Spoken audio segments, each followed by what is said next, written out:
Mr. President, are you close to a trade deal? Canada as you meet the new Prime Minister, sir. Do you think the Fed will cut interest rates tomorrow? Thank you very much, everybody. It's a great honor to have Prime Minister Mark Carney with us. As you know, just a few days ago, he won a very big election in Canada. And I think I was probably the greatest thing that happened to him, but I can't take full credit. His party was losing by a lot, and he ended up winning. So I really want to congratulate him. It was probably one of the greatest comebacks in the history of politics, maybe even greater than mine. You know? But I want to just congratulate you. That was a great election, actually. We were watching it with interest, and I think Canada chose a very talented person, a very good person, because we spoke before the election quite a few times. And it's an honor to have you at the White House and the Oval Office. And you see the new and improved Oval Office as it becomes more and more beautiful with love. You know, we handle it with great love and 24-karat gold. That always helps too, right? But it's been a lot of fun. We're going over some of the beautiful pictures that were stored in the vaults that were for many, many years, in some cases over 100 years. They were stored in vaults of the great presidents, or almost great presidents, all having a reason for being up, every one of them. So it's very interesting. But I just want to congratulate you, and ran a really great race. I watched the debate. I thought you were excellent, and I think we have a lot of things in common. We have some tough points to go over, and that'll be fine. We're going to also be discussing Ukraine, Russia, the war, because Mark wants it ended as quickly as I do. I think it has to end. But thank you for your hospitality and above all for your leadership. You're a transformational president, focus on the economy with a relentless focus on the American worker, securing your borders, ending the scourge of fentanyl and other opioids, and securing the world. And I've been elected with my colleagues here, with the help of my colleagues here. I'm going to spread the credit.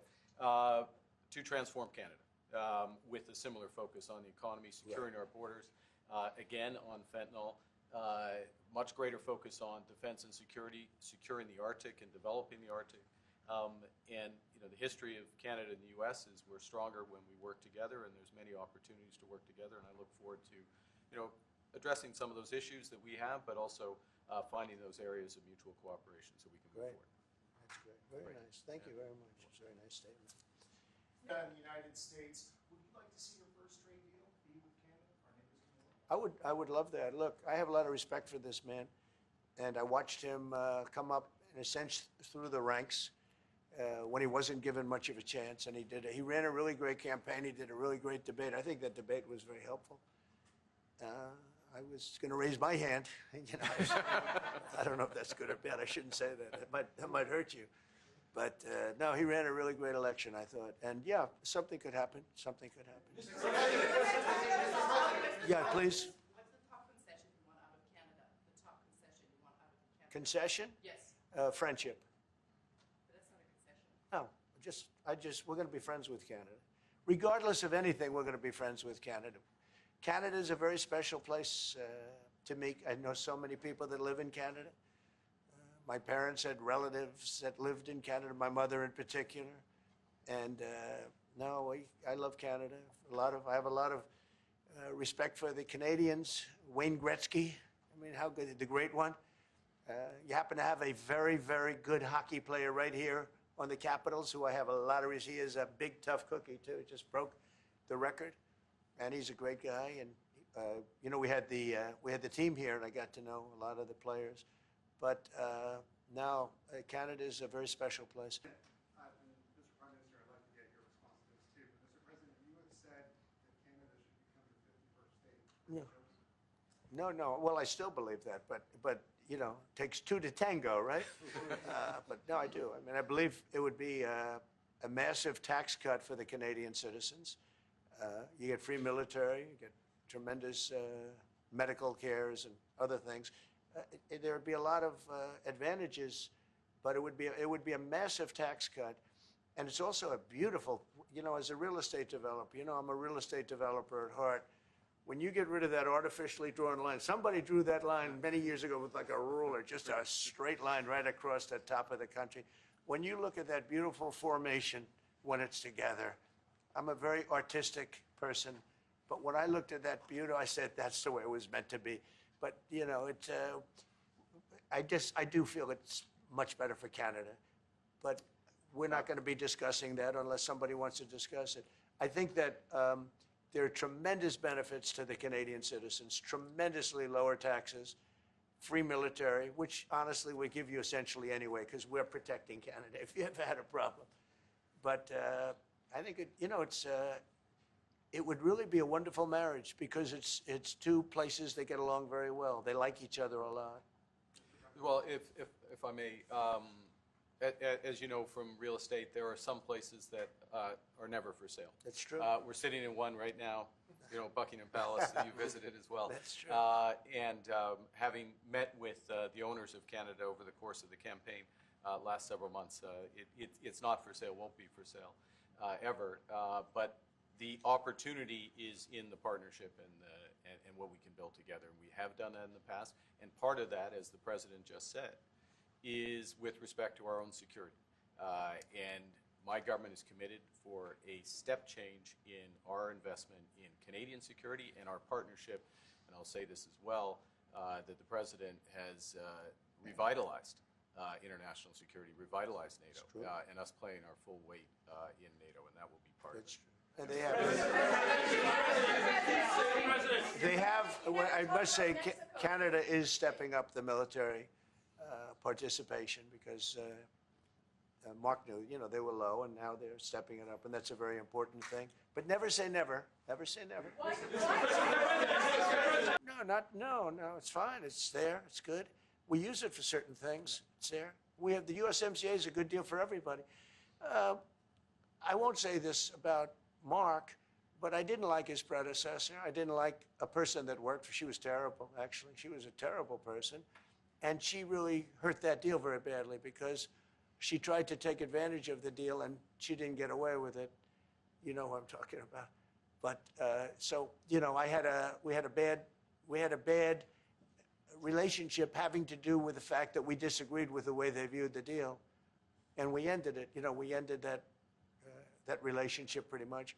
The USMCA is great for all countries. It's good for all countries.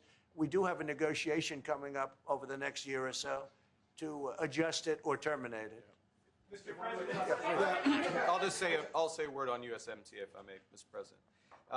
It is a basis for a broader negotiation. Some things about it are going to have to change. And part of the way you've conducted these tariffs has taken advantage of existing aspects of USMCA. So it's going to have to change. There's other elements that have come, and that's part of what we're going to discuss. Right. Is there anything the Prime Minister can say to you today to change your mind on tariffing Canada? Tariffing cars. Tariffing Canada. Is there anything he could say to you in the course of your meetings with him today that would get you to lift tariffs on Canada? No. Why not? Just the way it is. What's the first state? Yeah. If Canadians don't want it, we can respect that. Sure, I would. But this is not necessarily a one-day deal. This is over a period of time they have to make that decision. Yes, go ahead. Yeah, if I may. Respectfully, Canadians' view on this is not going to change on the 51st state. Secondly, we are the largest client of the United States in the totality of all the goods. So we are the largest client of the United States. We have a tremendous auto sector between the two of us, and the changes that made have been helpful. 50% of a car that comes from Canada is American. That's not like anywhere else in the world. And to your question about is there one thing? No, this is a bigger discussion. There are much bigger forces involved, and this will take some time and some discussions, and that's why we're here, to have those discussions, and that is represented by who's sitting around the table. See, the conflict is, and this is very friendly. We're not. This is not going to be like we had another little blow up with somebody else. That was a much different. This is a very friendly conversation, but we want to make our own cars. We don't really want cars from Canada, and we put tariffs on cars from Canada, and at a certain point, it won't make economic sense for Canada to build those cars. And we don't want steel from Canada because we're making our own steel, and we're having massive steel plants being built right now as we speak. We really don't want Canadian steel, and we don't want Canadian aluminum and various other things because we want to be able to do it ourselves. And we, because of, past thinking of people, we have a tremendous deficit with Canada. In other words, they have a surplus with us. And there's no reason for us to be subsidizing Canada. Canada's a place that will have to be able to take care of itself economically. I assume they can. I will tell you that Trudeau, when I spoke to him, I used to call him Governor Trudeau. I think that probably didn't help his election. But when I spoke to him, I said, so why are we taking your cars? Why are we taking we want to make them ourselves. I mean, I said, and if the price of your cars went up, or if we put a tariff on your cars of 25%, what would that mean to you? He said, that would mean the end of Canada. He actually said that to me. And I said, that's a strange answer, but I understand his answer. But no, I mean, it's hard to justify subsidizing Canada to the tune of maybe $200 billion a year.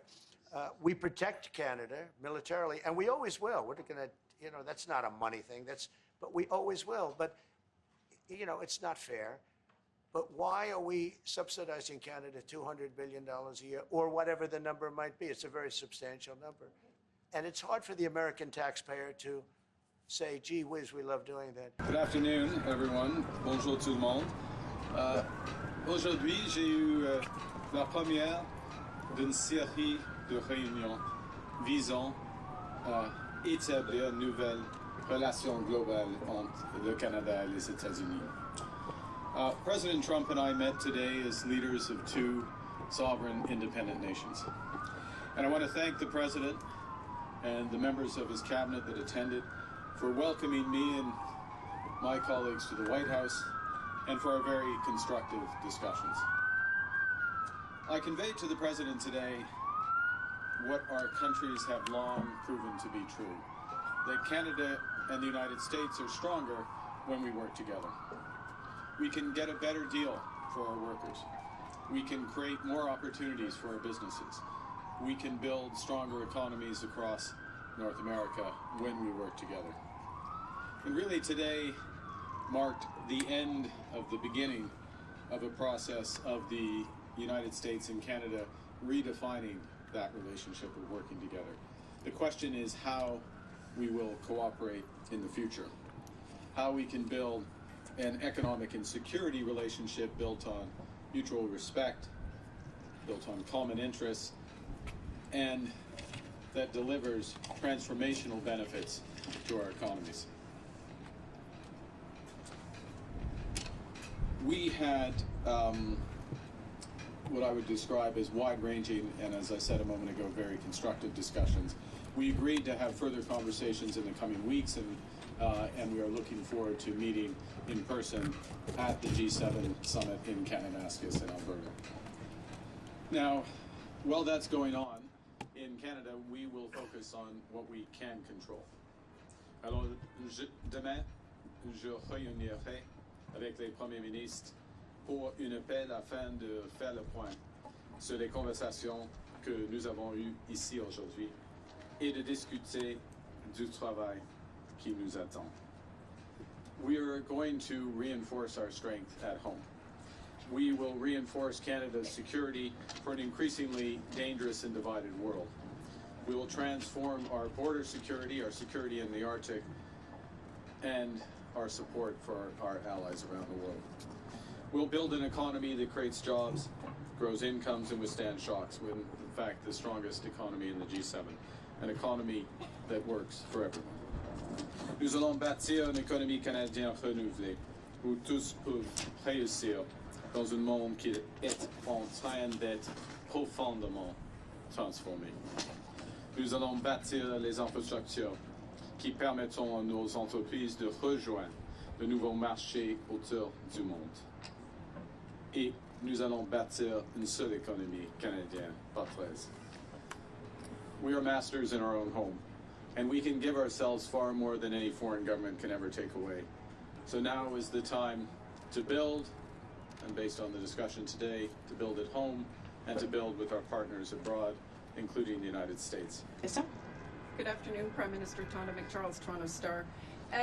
I was watching your face through the meeting in the Oval Office, and I wondered what was going through your mind when the President talked about erasing the artificial border and how he criticized your predecessor and Madam Freeland. Thank you for your question. I'm glad that you couldn't tell what was going through my mind as that was going through. With respect to the first point, the President has made known his wish about that issue for some time. I've been careful always to distinguish between wish and reality. I was clear there in the Oval Office, as I've been clear throughout on behalf of Canadians, that this is never going to happen. Canada is not for sale, it never will be for sale. Some things, as I said in the room, some things are never for sale, and he agreed with that. I distinguish between the two, and then with respect to the importance of reestablishing a constructive relationship for negotiations of a partnership, of an economic and security partnership, which is what we were here for. I look forward, not back, and I think we established a good basis today. Do you feel better or worse about Canada-U.S. relations after meeting with the President today? It was a very constructive meeting. I feel better about the relations in the sense of, in many respects, one, the posture, if I can put it that way, or the positioning the President took towards us. Secondly, the breadth of discussion and how concrete the discussions were.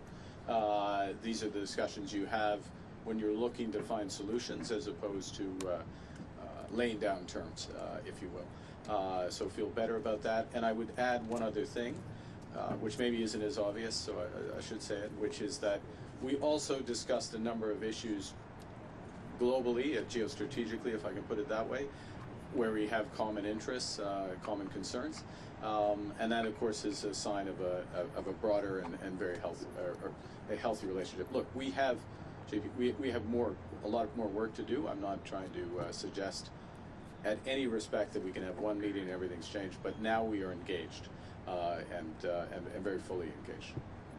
So have you asked the President to stop calling Canada the 51st state? Yes.